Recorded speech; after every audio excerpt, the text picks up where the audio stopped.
Like and যে নদীটা subscribe. আমরা দেখতে পাচ্ছি এটা হচ্ছে ভাগীরথী গঙ্গা নদী। এই ভাগীরথী নদীর অপোজিট সাইডটা আমাদের এখানকার একটা পশ্চিম পার।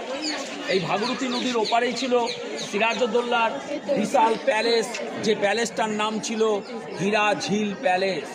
সিরাজউদ্দৌলার দাদু নবাব আলী বর্দি খাঁ এই ভাগীরথী নদীর ওপারে সিরাজউদ্দৌলাতে থাকার জন্য যখন হীরা ঝিল প্যালেস তৈরি করে দেন, সব দামি দামি হিরে জহরাত চুনি পান্না দিয়ে তৈরি করে দেন।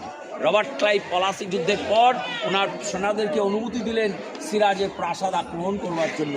সিরাজের প্রাসাদ আক্রমণ করলেন, প্রাসাদ থেকে দামি দামি স্টোন উদ্ধার করলেন, কামান চার্জ করলেন, বিল্ডিংটা ডিস্ট্রয় করে দিলেন। লোকে বলে আন্ডার দ্য রিভার, গঙ্গায় চলে গেছে। সিরাজের প্রাসাদ গঙ্গায় যায়নি, কারণ সিরাজের প্রাসাদের ভিত এখনও রয়েছে। যারা ইতিহাস নিয়ে গবেষণা করে তাদেরকে মুর্শিদাবাদ আসতেই হয়, কারণ মুর্শিদাবাদের হিস্ট্রি আপনি ওয়ার্ল্ড হিস্ট্রিতে পাবেন। এবং এই মুর্শিদাবাদ থেকেই 200 বছর ভারতবর্ষ শাসন করেছেন ব্রিটিশরা। এবং মুর্শিদাবাদের ইতিহাস কিন্তু 300 বছরের নয়, মুর্শিদাবাদের ইতিহাস 3000 বছর আগেকার শশাঙ্কর পিরিয়ড থেকে, যখন কর্ণ সুবর্ণতে মালদা গৌড় থেকে রাজধানী শিফট করে নিয়ে এসেছিলেন শশাঙ্ক।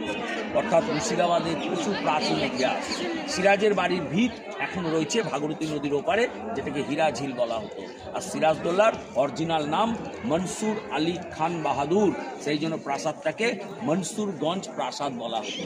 আর মির্জাফরের অরিজিনাল নাম সুজাউল মুল্ক হাসিমউদ্দৌলা নবাব মীর মোহাম্মদ জাফর আলী খান হাইবাত জাং বাহাদুর, শর্টকাটে বলা হয় মীর জাফর। পাশে দেখুন একটা মসজিদ রয়েছে, এটাকে বলা হচ্ছে জেহারত মসজিদ। এটা 1840 সালে তৈরি। আগে যারা হাজারদুয়ারিতে কর্মচারী ছিলেন তারা নামাজ পাঠ করতেন, এখনও মসজিদটি ইউজ হয়। যারা নামাজি তারা মসজিদ এখনও ব্যবহার করেন।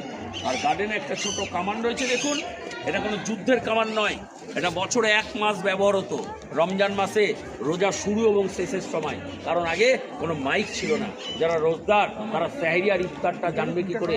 নদীর ধারে কামানটাকে নবাবরা ডাকতেন সেহরির আগে, ইফতারের আগে, তখন এখানকার লোক জানতে পারতো সেহরির সময় আর ইফতারের সময়। সেই জন্য এটাকে বলা হয় সেহরি বা ইফতারিত্ব। এবার একটু সবাই এই সাইডে লক্ষ্য করুন।